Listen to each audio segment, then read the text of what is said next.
So today we're going to talk about what it's like targeting the total rewards, benefits, and compensation departments.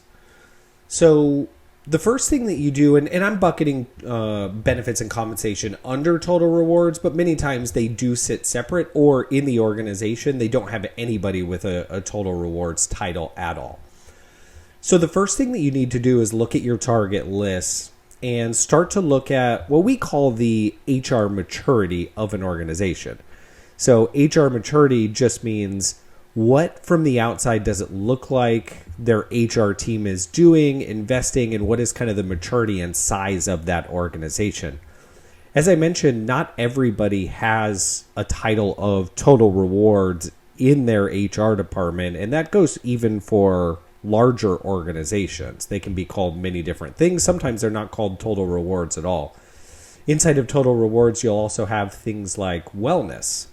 And so really getting a sense of what does the HR department look like will tell you exactly who you need to reach out to.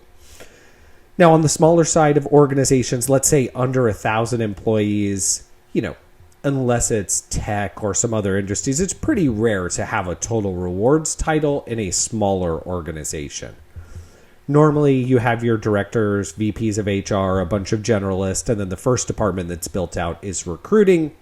And then you start to look at things like training and talent management and many times benefits and total rewards, those types of things, or compensation, definitely come last. So a lot of times they'll outsource that function, or they'll bring in a consultant until it's just too much and they need full-time work. That's especially the case in things like compensation.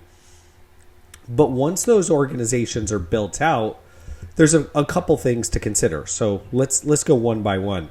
Number one, in the benefits department, one of the biggest issues that we've seen is so many people put benefits in their title that aren't actually in corporate HR. Almost everybody that sells into benefits puts benefits in their title. And so if you're not careful, a lot of your target list is really going to be filled with people that aren't in corporate HR, aren't in corporate benefits, and have kind of nothing to do with what you're reaching out about.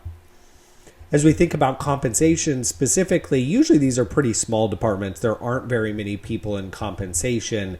And then there's some things to watch out for. There's very specific types of compensation. There's workers' compensation, there's executive compensation, and then there's a lot of compensation generalists, compensation analysts. In a lot of our targeting to HR, we always go manager level and above.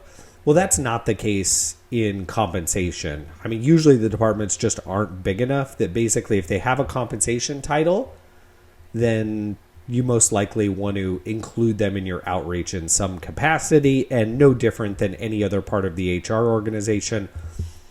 A VP or head of benefits or head of compensation, when they have a team, is different than your comp analyst, right? Those messages need to be different. They're dealing with definitely different things. And then on the smaller end, you're going to be reaching out to your directors and VPs of HR. One of the best campaigns that we commonly run is just going for smaller organization, going at the VP of HR's administrative assistant and just asking who handles X. Who handles compensation, who handles your corporate benefits, who handles wellness, all of those types of things. So when building your campaigns, number one, look at the makeup of their organization to figure out which titles you should be going to. The smaller organizations, you're usually going to have to bring in HR. The larger, you can go after specialty titles. Customize your first lines based on what you think they're dealing with. As I mentioned in my example before, a benefits manager is very different than a head of benefits in a large organization. Really watch your lists, especially on the benefit side more than others. You will get a lot of junk. Everybody that sells into benefits puts benefits in their title, so you really got to kind of watch the exact titles that you're pulling in and try and avoid bringing in people who are selling into benefits versus in corporate benefits. So hopefully this is helpful.